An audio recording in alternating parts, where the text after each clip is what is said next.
नमस्कार। वार्ड 29 से हमारे साथ है रविंदर पठानिया जी।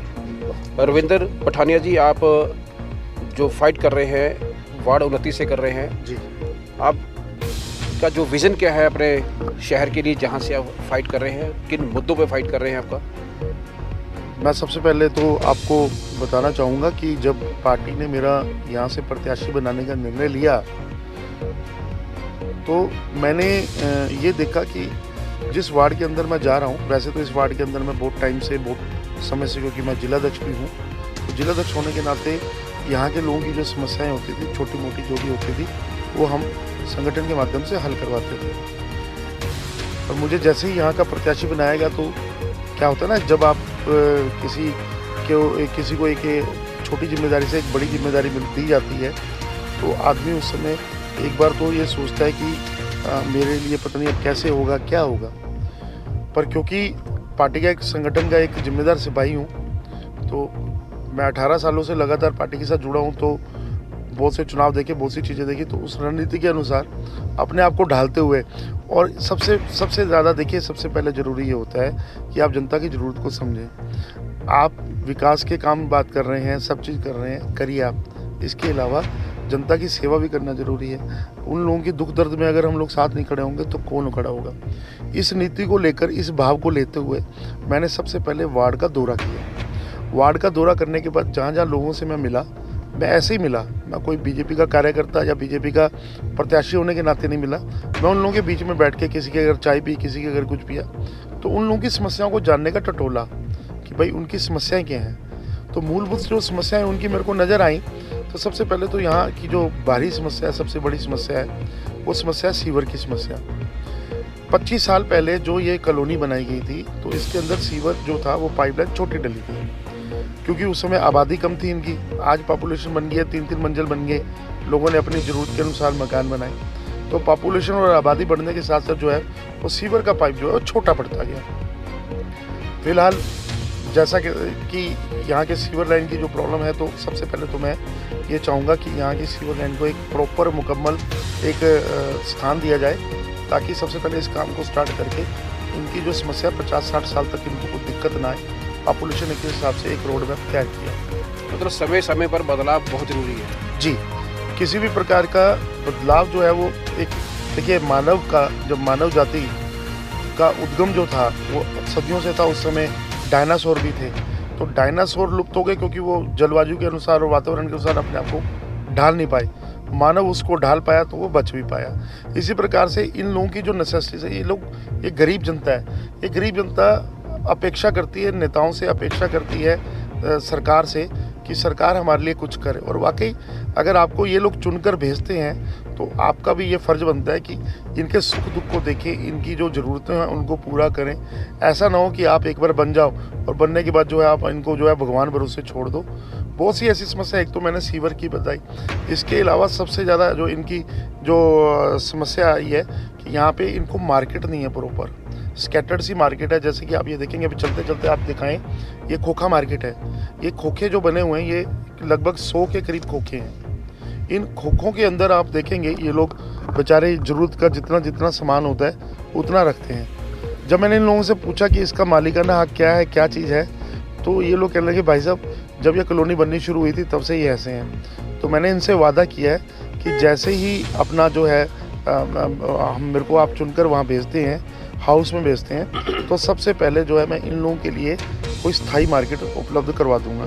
इस प्रकार से और भी है, जैसे अब आप देखें कि ये चंडीगढ़ का एक सेक्टर 56 है। सेक्टर 56 के होने के नाते ये अन्य शहरों की तरह भी इस सेक्टर के अंदर आता है, शहर के अंदर आता है। मगर आप इसका विकास देखें तो मुझे लगता है सबसे ज़्यादा नेग्लेक्टेड एरिया जो रहा वो यही वार्ड रहा। इस वार्ड की जो कम्युनिटी सेंटर है आनंद फानन में, जो है पिछले पार्षद साहब ने महोदय ने जो आनंद फानन में कम्युनिटी सेंटर का उद्घाटन तो कर दिया।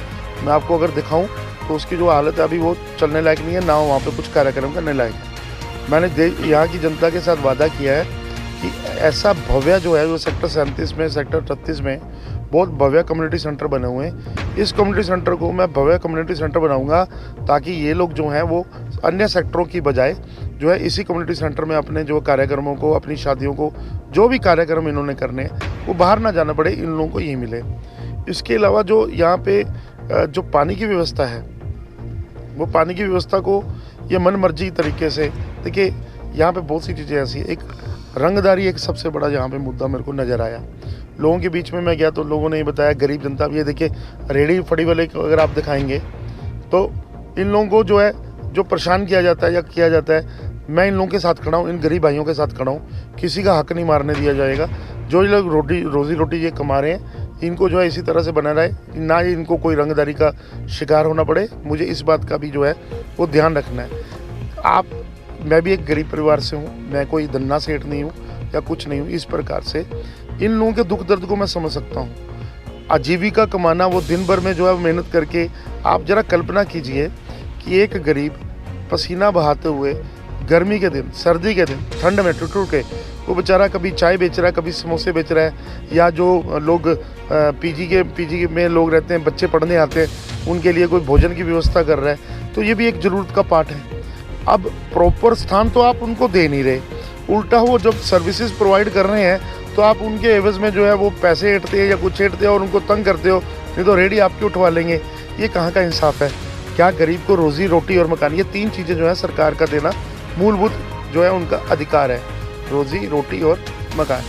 तो मकान का जैसे मैंने जिक्र किया, प्रधानमंत्री जी जो है इनके लिए, जो गरीबों के लिए जो आवास योजना कर रहे हैं उसके अंदर वो कर रहे हैं। तो रोजी और रोटी भी जो है अगर वो नहीं करेंगे तो भूखमरी मरेगी।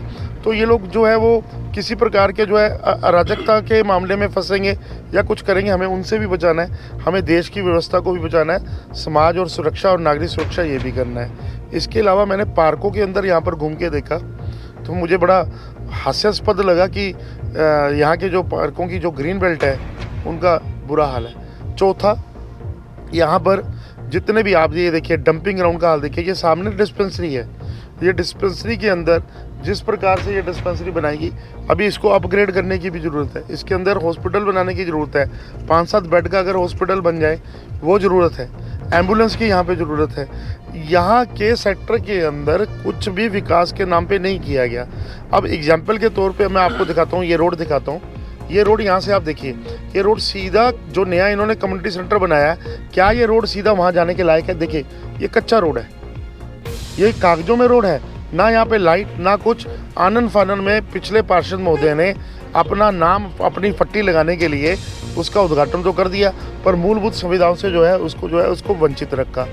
इसी प्रकार से इन लोगों के जो कहा जाता था जी, पार्षद महोदय तो जी जब उनके पास जाते थे तो फार्मा टेस्ट भी करते थे, लोगों को तंग करते थे, परेशान करते थे।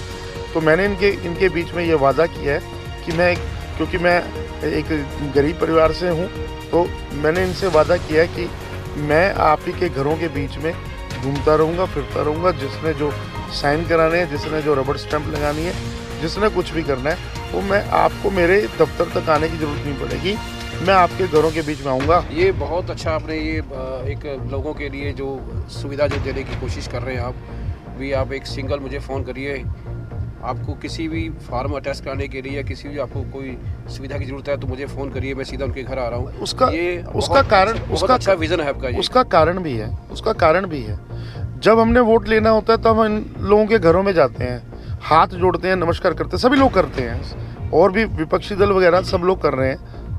जब वोट ले लेते हैं तब हम ये कहते हैं कि ये हमारे चक्कर लगाएं। ये कहाँ का इंसाफ?